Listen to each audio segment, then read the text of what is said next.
본적은 있지? 네. 원소들이 쭉 가로로 이렇게 세로로 써있는 표잖아, 그치? 그 표는 왜 굳이 그렇게 만들었을까? 자, 같은 세로수에 있는 애들은 화학적 성질이 같아요. 화학적 성질이 같은 애들이 같은 세로줄에 오게 만든 표예요.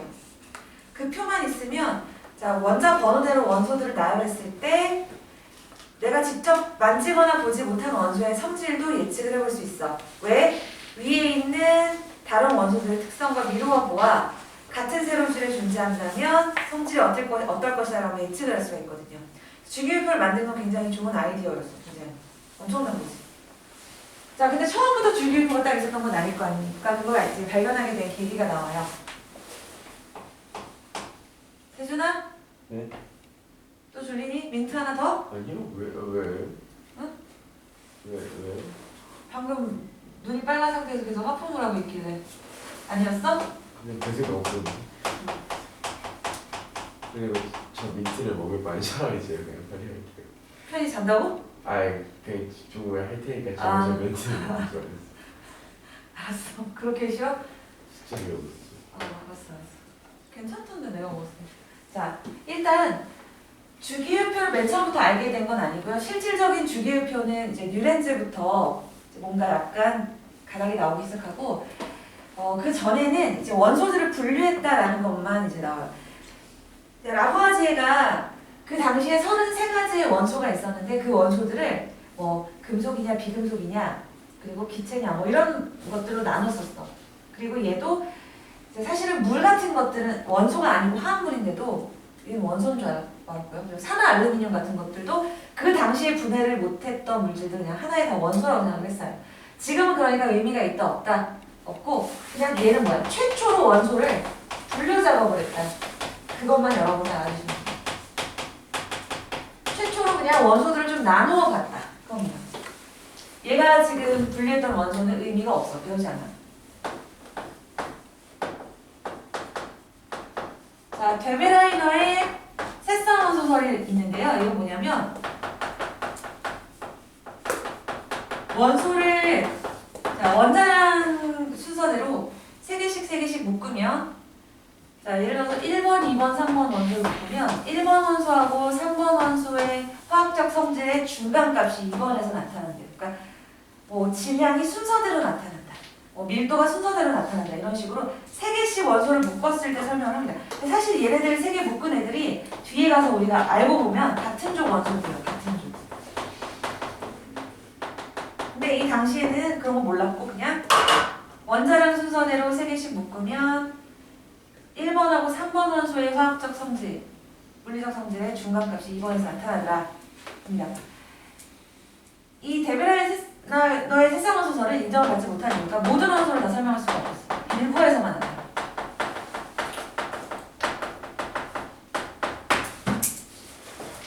이제 좀 화학적인 의미가 있는 것은 뉘렌즈의 옥타브선.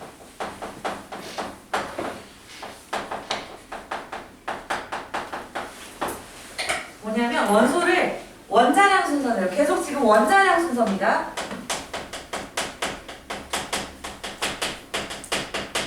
원자의 무게지. 원자량 순서대로 나열하면 옥타가 뭐였지? 숫자? 8이었지. 8개마다 성질이 비슷한 원소가 나타납니다.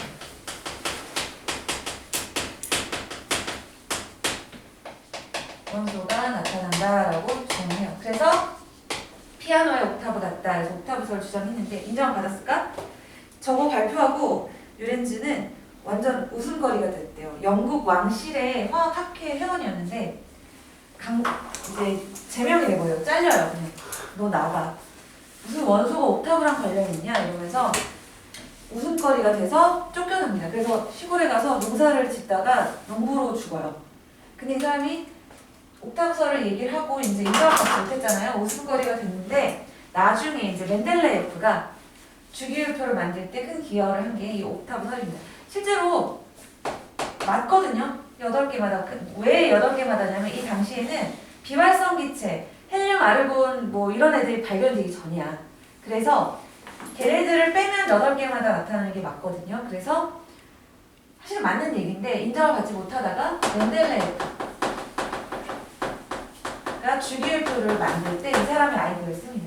멘델레예프가 이때부터 주기율표가 만들어져요.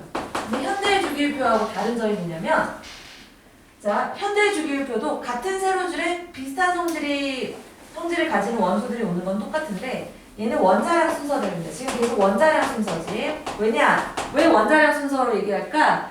양성자 발견되기 전이에요. 당연히 발견되기 전이니까, 그러니까 원자핵 속에 양성자, 중성자 있는지 모르니까 그냥 원자의 무게 순서대로 나가는 거예요. 원자량은 질량수에서 왔고, 질량수는 양성자 수 더하기 중성자 수지. 그러면 원자량 순서대로 매긴 원자 번호하고 양성자 수 순서대로 매기는 원자 번호는 같을까요? 좀 다를까요? 달라. 중성자 수가 항상 일치하지 않는다 그랬지? 원자 번호 10번이 넘어가면요, 11번부터는 중성자의 비율이 양성자하고 1대1이 아니에요. 1대 1.5에서 2까지도 갑니다. 그래서 양성자, 중성자 합이, 즉 원자량이 원자 번호하고, 즉 양성자 수하고 일치하지 않는다는 거야. 그러면 원자량 순서대로 얘는 나열했으니까 지금하고 따지면 번호가 순서가 안 맞는 부분들이 분명히 있었겠죠. 이 사람은 왜인지 알았을까 몰랐을까? 몰랐지. 왜 양성자가 있는지 알았어요 몰랐어요? 알기 전이니까 순서가 맞지 않는 부분이 있겠지. 그래서 근데 이제 이 사람은 뭐냐면 러시아의 학자였는데, 우리는 멘델레예프 잘 안 나오지. 어디서 멘델레예프 잘 못 봤죠. 이제 러시아에서는 굉장히 엄청난 학자인데, 그 러시아의 학자니까 그 러시아 쪽 위인이나 이런 사람들을 우리나라에서 잘 안 다룬다고 하더라고요. 빨갱이라고 그랬어. 아무튼 근데 엄청난 이 학자인데요. 이 사람은 사진을 검색해보면, 멘델레예프 사진 검색해보면 수염이 이렇게 길거든요 되게. 그래서 왜 이렇게 수염이 기냐라고 사람들이 물어보면, 나는 실력이 부족해서 연구하기에 바쁘다. 연구할 시간도 모자라기 때문에 수염 깎을 시간이 없다고 얘기합니다. 말도 안 되는 소리지. 그만큼 굉장히 겸손하고 정말 연구만 했던 사람이래요. 항상. 주기율표를 만들기 위해서 원자량 순서대로 원자 번호가 있었을 거 아닙니까? 그래서 원소 카드를 가지고 다니면서 표를 만들기 위해서 노력을 했대요. 틈만 나면은 카드를 배치를 해보고 이제 하다가 아무리 고민해도 뭔가 주기율표가 안 만들어져서 어느 날 잠을 잤는데 꿈에서 원소들이 쫙 이렇게 주기율표, 지금의 주기율표처럼 배열이 됐대. 그래서 수소 여기, 뭐 헬륨 여기 이런 식으로 배열이 돼서 꿈에서 깨서 벌떡 깨가지고 주기율표를 완성했다고 하니 이러고 있더라고요. 와, 그럼 저 사람은 그냥 꿈에서 나와는 운이 좋은 건가? 그게 아니고 얼마나 생각을 했으면 꿈에서 나왔겠니, 그치? 사람이 생각을 많이 하면 그게 꿈에서 나오기도 하잖아요. 그치? 무의식 중에 해결된 거겠지, 자기 무의식 중에. 그만큼 노력을 했던 사람이고, 되게 또 대단한 사람인 게 뭐냐면, 순서가 맞지 않는 부분이 있잖아요. 얘는 왜, 그러니까 이런 거야. 원자 번호대로, 원자량에 의한 원자 번호대로 나열했을 때, 이렇게 나열했을 때,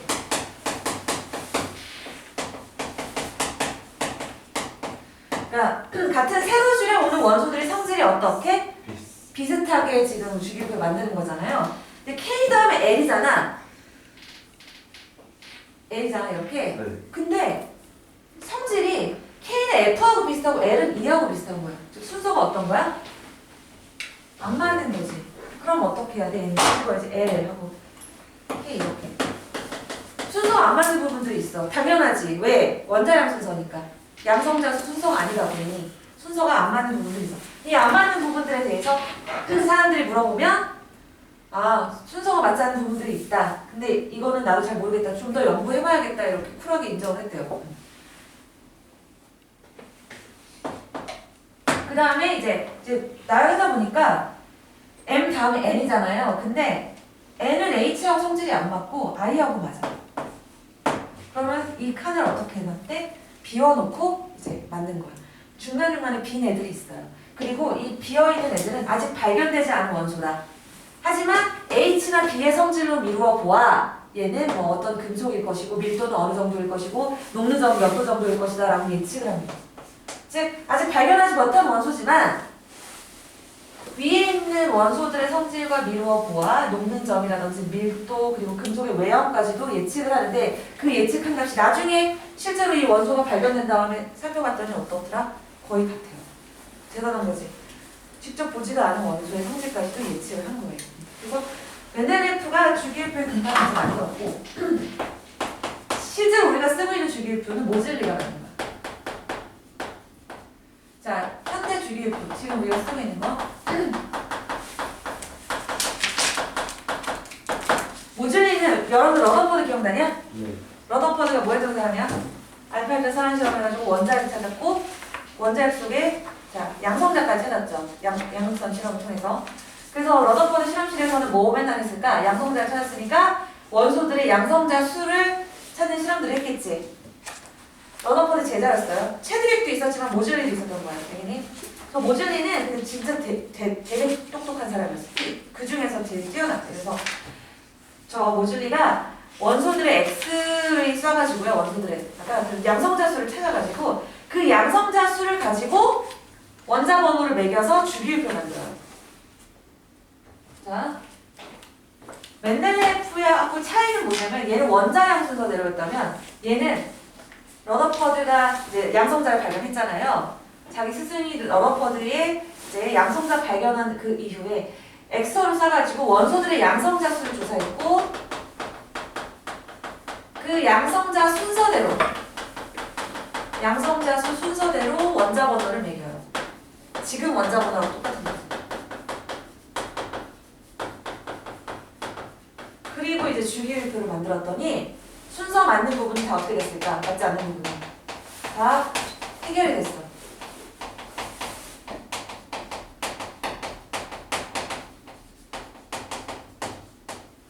즉 지금 쓰고 있는 원자 번호랑 동일하게 양성자수 순서대로 원자 번호를 정한 사람이 이제 모즐리입니다.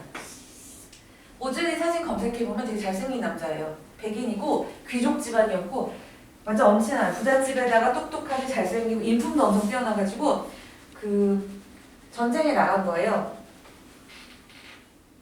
1차 세계대전 나가가지고 통신병으로 있었는데 통신병은 제일 먼저 죽인다더라고 원래. 그래서 머리에 총 맞고 이제 죽습니다. 전쟁에 나가서. 나라 영국을 지켜야 된다. 그리고 자기 가문을 지켜야 되고 사람들을 지켜야 된다 하면서 저렇게 똑똑했던 사람이 이제 군인으로 전쟁에 나간 거죠. 그 당시 귀족들은 그 전쟁에 참전을 많이 했대요. 대단한 거지. 그래서 28살인가에 죽었대. 28살이 되게 어린 나이지, 그지? 어린 나이에요. 이 사람이 살아있었다면 현대 화학이 바뀌었을 거다. 지금보다 훨씬 더 발전했을 거다라고 러더퍼드가 얘기했고 러더퍼드가 전쟁으로 잃은 것은 많은 군인들과 재산을 잃었지만 제일 중요한 건 모즐리를 잃었다. 모즐리를 잃은 게 정말 제일 크다 이렇게 얘기를 하면서 울었다고 합니다. 그래서 모즐리가 만든 주기표 우리가 지금 배우고 있는 거라고 보시면 됩니다. 그래서 뒷장 117페이지에 보면 주기율이 나타나는 까닭이 나오는데요. 이 주기율표를 우리가 미니 주기율표 그려가지고 배울 거예요. 우리는 전형 원소 가지고. 주기율이 나타나는 이유는 원자가 원자수 때문이에요. 원자가 원자수. 자, 미니 주기율표를 그려가지고.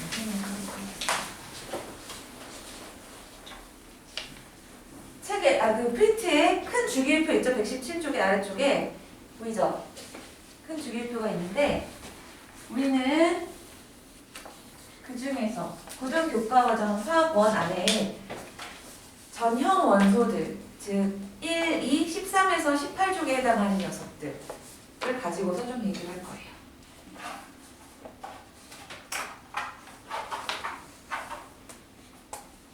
얘들아 추워 혹시? 히터 좀 켜줄까? 괜찮아?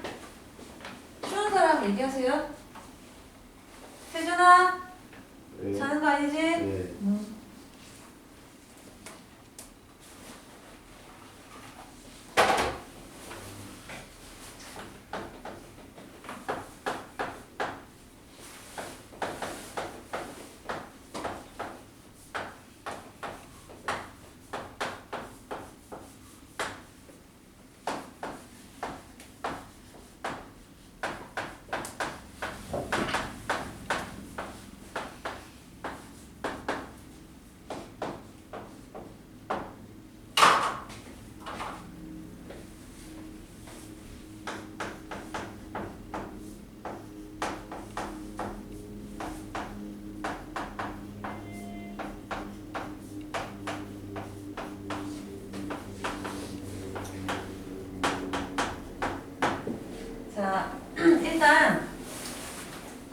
여러분들은 이 주기율표, 미니 주기율표를 암기를 하고 그릴 줄 알아야 돼.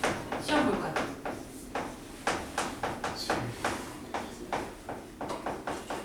자,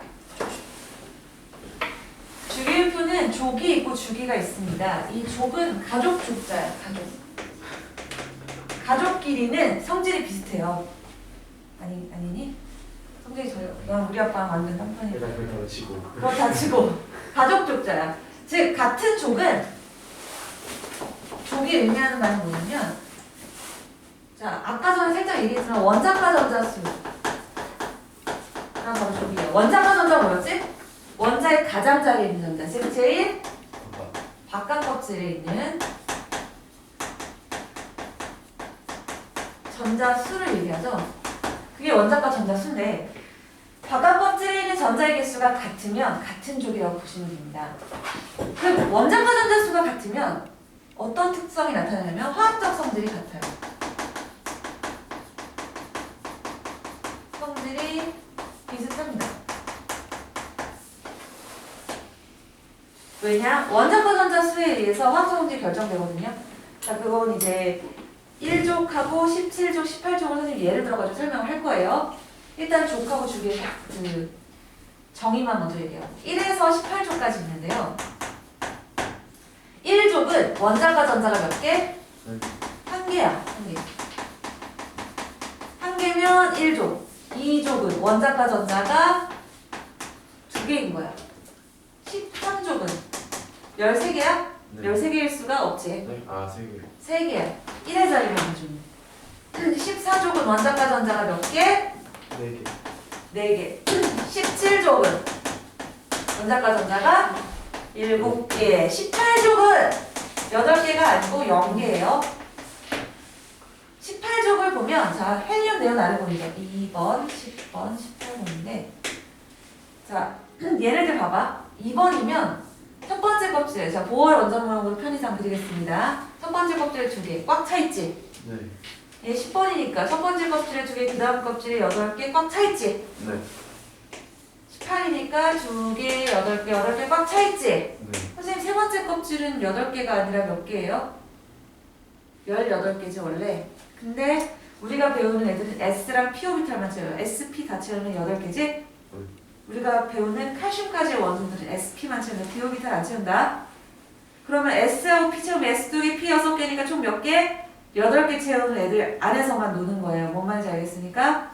자, 그러면 18족은 다 차 있잖아, 전자가. 그럼 전자가 자, 만약에 하나 있으면 하나로 빠져나가거나 또는 7개 있으면 하나를 얻으려고 하거나 반응이 일어나려고 할 텐데 얘는 꽉 차 있으므로 반응할까 안 할까? 안 해요. 이미 안정해요. 18족 애들은 반응성이 없어. 얘네들은 우리가 그래서 비활성 기체라고 얘기하거든요. 반응성이 없고 매우 안정한 기체입니다. 안정해요. 반응 안 해. 가만히 있어. 풍선에 헬륨 가득 채워. 터져도 위험할까? 별로 위험하지 않을까? 위험하지 않아요. 안정하기 때문에.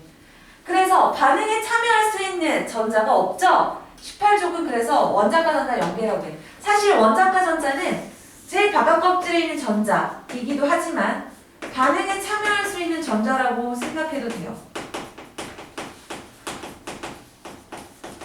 그럼 18족은 반응에 참여할 수 있는 전자가 없으므로 원자과 전자가 몇 개인 거야? 0개다. 알겠니? 사실 최외곽 전자라는 표현도 있거든요. 최외곽. 제일 외곽에 있는 전자. 최외곽 전자라는 말도 표현을 쓰는데 최외곽 전자는 그냥 말 그대로 제일 바깥에 있는 전자의 개수고 원자과 전자는 반응에 참여할 수 있는 전자. 그래서 18족에 있는 헬륨, 네온, 아르곤은 원자과 전자가 0개라고 얘기할 거 알겠지? 8개라고 하지 않습니다. 그래서 족은 원자과 전자를 의미하고 화학적 성질이 비슷한 애들의 모임이다. 그리고 자 1에서 18족 중에 우리는 1, 2, 그리고 13에서 18족을 다룬다. 1, 2, 13에서 18족 전형 원소라고 우리가 얘기하는 애들 안에 세우는데 전형 원소들은 S와 PO비탈만 채워. 알겠니? 근데 3에서 12족은 전이 원소라고 얘기하고 사실 얘네들은 모두 다 몽땅 다 금속입니다. 금속. 얘는 디오비탈을 채워요. 우리가 배운 8개를 채우고 그리고 뭐 원자과 전자가 7개일 때 하나를 얻으려고 하건 이런 화학적 성질과 일치할까 일치하지 않을까? 일치하지 않아요. 전형원수. 전형원수 얘들아 전형적인이라는 표현 쓰잖아요. 그치? 뭔가 정해져 있어. 8개를 채우려고 하는 자 8개 채우려고 하는 규칙을 옥텟 규칙이라고 하는데 옥타가 8이었지? 네. 옥텟 규칙을 만족시키는 애들이 누구야? 전형원소들. 우리는 어디서 논다고? 전형원소 안에서 논다고. 1에서 1, 2, 13에서 18족 3에서 12족인 전이원소는 디오비타를 채우는 금속들이고 얘네들은 원자과 전자가